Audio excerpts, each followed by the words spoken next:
Completing gigs and missions stealthily or going in guns blazing was something that I didn't consider too much in my first couple of playthroughs. I often just followed the NPC's suggestions and in some way made subconscious decisions about how to approach missions. It was only later that I intentionally tried to keep track of and experiment with either blasting entire compounds with tech weapons or snapping enemies' necks from the shadows. Turns out, there's a range of interesting interactions and consequences which are unique to either completing missions while remaining hidden or going guns blazing and turning V into an absolute cyber psycho. Hey, I don't know anything, I just work here! Starting with Arasaka reinforcements. There are 3 main story missions and a few endings where your approach of stealth versus guns blazing impacts the amount and types of enemies you fight. For the most part, if you decide to complete missions involving Arasaka without being detected, there are significantly less enemies, whereas going guns blazing, you'll find the best reinforcements. For example, in the heist, there's a mech that only drops from the ceiling if you get caught, which is really tanky in the early game. Also, while hacking Hanako's float, Takamura calls V crazy for taking out the mech, and squads of Arasaka soldiers are flown in via AVs. You are truly mad. You have made a cock-up. Arasaka reinforcements are here. Funnily enough, if you hop onto one of the AVs as it takes off, it'll take you to a landing platform with a hidden message. Kill or be killed!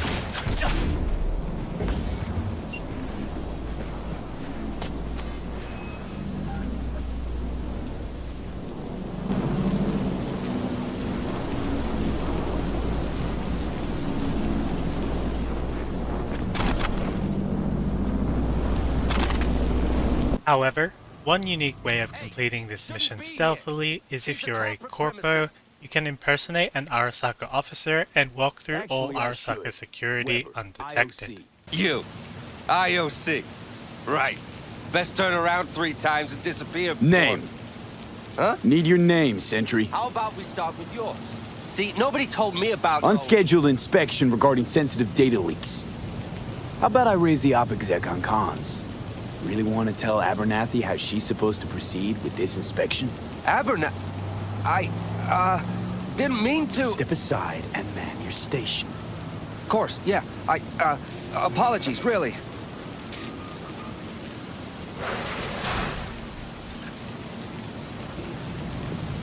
I'm in.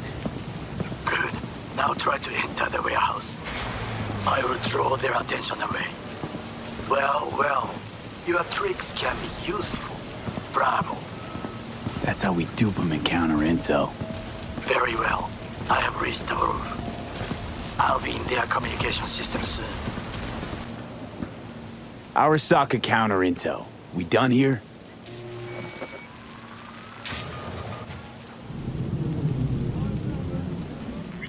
Okay, I'm in. Find the largest float. They are controlled from inside. The tech. It could be an ordinary terminal. Gotcha. How's things at your end? Good. I'll reach the control room and make a terrible mess. Another example is skipping bosses. Normally, I fight every boss I can for fun and the challenge. However, there are 2 bosses which you can optionally skip by sneaking past them. The first is Royce during the All Foods meeting, who I suppose you just leave for Militech to deal with afterwards.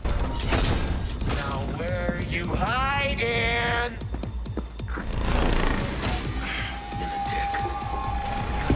Buzzing around everywhere. The second skippable boss is Sasquatch, which unlike the All Foods meeting, does not have a prompt in the mission objectives. Typically, if you get caught, the Netwatch agent will hack to close doors, trapping you inside certain sections of the Grand Imperial Mall. However, if you are undetected, you can skip straight to him.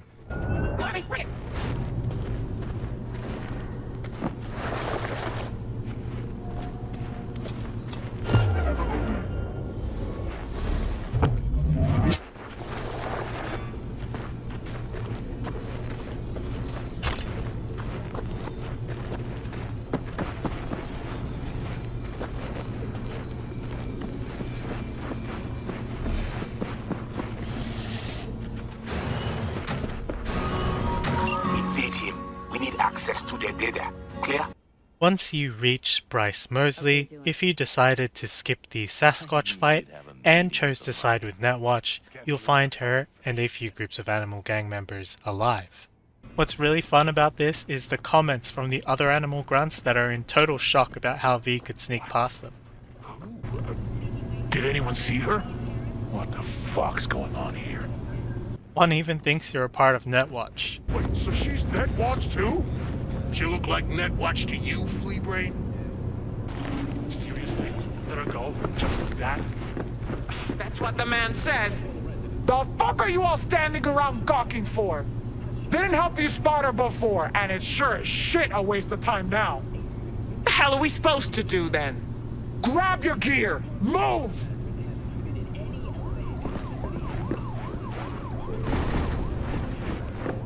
During my stealth playthrough, I took a selfie with Sasquatch after, and you can see she's really into it. Next, there's Automatic Love. So just as a reminder, in this mission you search for Evelyn at Clouds while pretending to be a customer. Since you're a customer, you have to deposit your weapons, and the dollhouse is guarded by Tiger Claw gang members. There are multiple ways of approaching this mission, but typically a player would follow the optional objectives and go around gathering information and having an existential heart-to-heart with an artificial intelligence doll. With enough technical ability, you can watch the recording of Evelyn and her client. This gives you extra options for when you talk to Woodman. Since you completed this stealthily, he engages with dialogue, and if you select the correct dialogue options, you can leave him alive. However, if you go in guns blazing, the dialogue changes completely. When I went guns blazing, I simply crafted a gun since I had technical ability spec'd up and went on a killing spree. The security activates and extra Tiger Claws appear. Unlike the first time where you would typically have existential conversations, the workers are immediately intimidated and understandably defensive when talking to V, who probably never seems more like a cyber psycho than in these moments. What the? You out of your fucking mind? Looking for Evelyn Parker. Know where she might be? Parker? That was some drama. I don't know who started it though, client or her. There anything you do know? You're talking to the wrong doll, honey. You really want to know? Talk to Tom. Even better, Woodman. Where'll I find Woodman? Back office, upstairs. Are you sure you want to do that though? Just said I should, didn't you? They'll kill you if you try. And why's that? What's this Woodman do? Nuh-uh. I'm done. I could get fired for all the shit I've told you already. Just get out. What do you want? Don't shoot me. Don't hurt me. I didn't do anything. Shut up and pull yourself together. You've got me confused with someone else. I've never seen you in my life. I couldn't have done anything I need to ask you a question, so shut up and listen. Looking for Evelyn Parker. Evelyn? No idea what she's been up to. Not fucking around. Drop the act, I know you're friends. Tell me where she is. Woodman told me she up and vanished. Woodman, who's he? Mr. Forrest. But we all call him Woodman. Never really known why.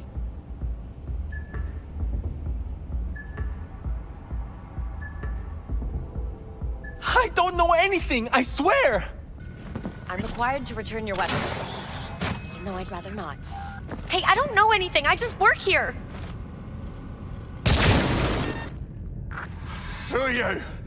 What do you want? Chill, keep calm. I'm looking for a girl. Okay, Cap. Interesting word choice for someone who plowed through, massacring all along the way. There's also a few long-term consequences. In particular, when you get to Woodman's office, unlike if you complete the mission stealthily, he will automatically be aggro and fight V.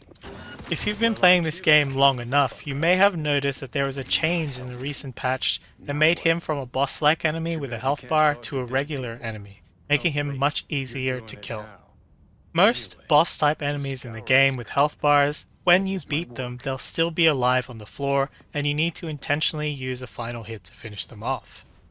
Anyways, if you go in guns blazing, you're more likely to kill him, and as a result impacts Judy's questline. Firstly, after Evelyn's death, there'll be a rooftop scene above Judy's apartment where you'll discuss what Woodman did to her, and it'll present you with different dialogue options depending on whether he survived the earlier encounter or not.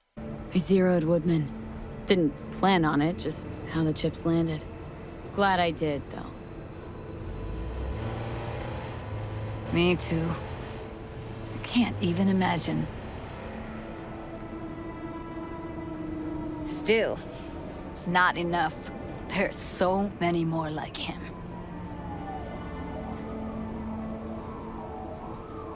Gotta be something I can do about it. If you didn't kill Woodman, further in Judy's questline, Maiko, Judy's ex, and upper management of Clouds will arrange a meeting with him. And so you don't think I'm brushing you off completely? Forrest will be on the maintenance level in a couple minutes. Alone. Although Judy wants V to execute him, you may not want to subject her to cold-blooded murder. You can choose to avoid seeing Woodman again, or go through with the meeting. However, afterwards, on the elevator up, she starts to question it. Felt like the world would be a better place once he died. However, if Woodman is killed at Clouds, then a lot of that conversation is cut out, and Maiko refers to V as a murderer. First you settle for the mocks, now murderers. I shudder to think what's next. Yes, V. I mean you. The next example is in River's questline, specifically I Fought the Law. During this questline, V is hired by the Paralysis to investigate Night City's mayor Lucius Rhine's death. During this quest, you meet up with River and after some investigating, eventually find out about the Red Queen's race. If you complete this quest by going guns blazing, then all the animals will rush V and you are more likely to kill the animal boss. If you kill her, you will only have the computer to gather intel. However, if you complete it stealthily, you'll be able to interrogate the animal on a call after you put them in a chokehold. I think this might be one of the only times you can actually interrogate someone after grappling them, but regardless, it's pretty cool. What? Lucius Rhine, recently deceased mayor of Night City. He was here the night he died? Maybe he was, maybe he wasn't. No fucking idea. But hey, you might be here the day you died. Joking. Why are you watching this dump? Nothing left to clip here. We ain't watching it. We're fucking waiting. For what? Till they send us the scratch for a job well done. Smashed it up pretty fucking good, didn't we? We done our bit. Time for the pay-up! Who'd you smash it up for? What's it to you? Might be able to speed up your payment. Shit! The fuck I look like to you? Someone who'd swallow scot like that? I think I know who it is. That gonk burned me too. Anyway, digging for dirt on him. I get him. You'll get what you're owed. But first, I gotta know we're talking about the same ass much. Welding! Oh! Lucius Rhine's right-hand bull terrier? Candidate for mayor in the upcoming election? Right fuckhead for the job! Thanks for the help. I wouldn't be surprised if we see more mechanics like this in Phantom Liberty. Next, a couple of missions in the Badlands. First is rescuing Sol, who at the time is the sole leader of the Aldecaldos.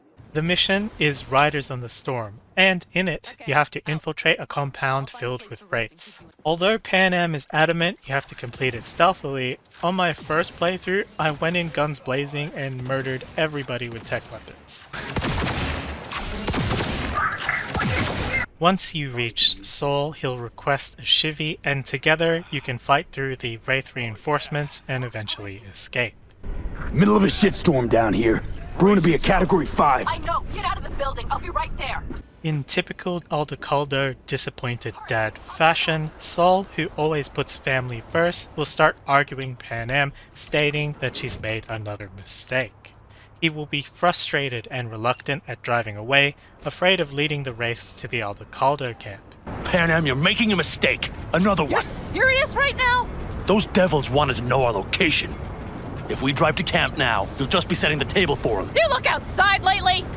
The storm will wipe our tracks. However, instead of following you to the camp, the wraiths attempt to intercept you and you get into a car chase. There's roughly 5 wraith vehicles chasing after you and you'll have to deal with them. Cut off that tail! Get ready!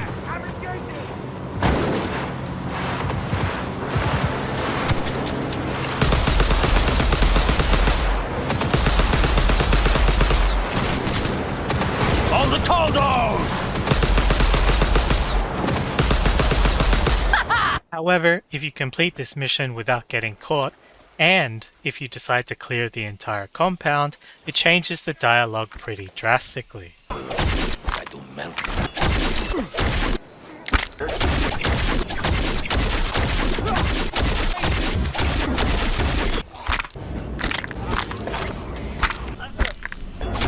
This time, when Saul asks for a chivvy, V will be a badass and reply saying that it's too late and that they already dealt with all of them. Panam will even sound impressed and back up V's stealthy takedown spree. I'm firing up the engine. Just give me a right shimmy. there. Want payback? Too late. Got no rafts left to share. You? Alone? All of them? Panam watched my back. I can confirm. There is no movement in the compound. I'll pull up to collect you shortly. Once you get to the getaway van, unlike the more panicked bickering and yelling, the conversation will be much calmer. Contrary to the earlier scene where they have to consider the safety of the Aldecaldo base by hiding its location, both Saul and Panam can prioritize their own safety in the dust storm, and they drive to the ranch.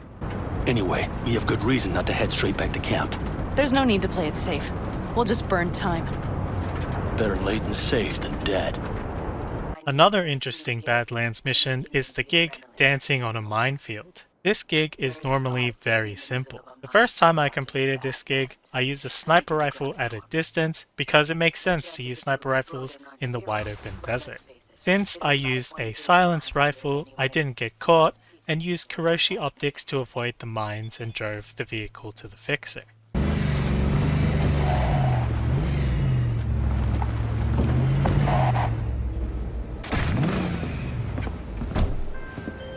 However, if you get caught, Militech sends a patrol to investigate and they end up chasing you. This is one of 2 missions currently in the game where the player is the driver in the car chase. We got company. I want her dead!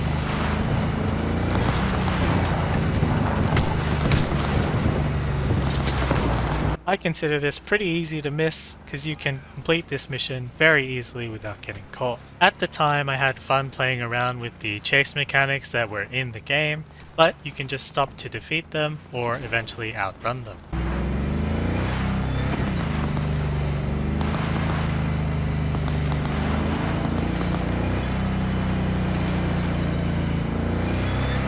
There are many other examples of missions and gigs that have consequences for either stealth or guns blazing approach, but these were examples that stood out in my mind. Hope you found this video interesting. Subscribe for more Cyberpunk content. I'm pretty hyped for the changes Phantom Liberty is gonna bring, although it looks like I'm gonna have to upgrade my computer. See you next time, Chooms.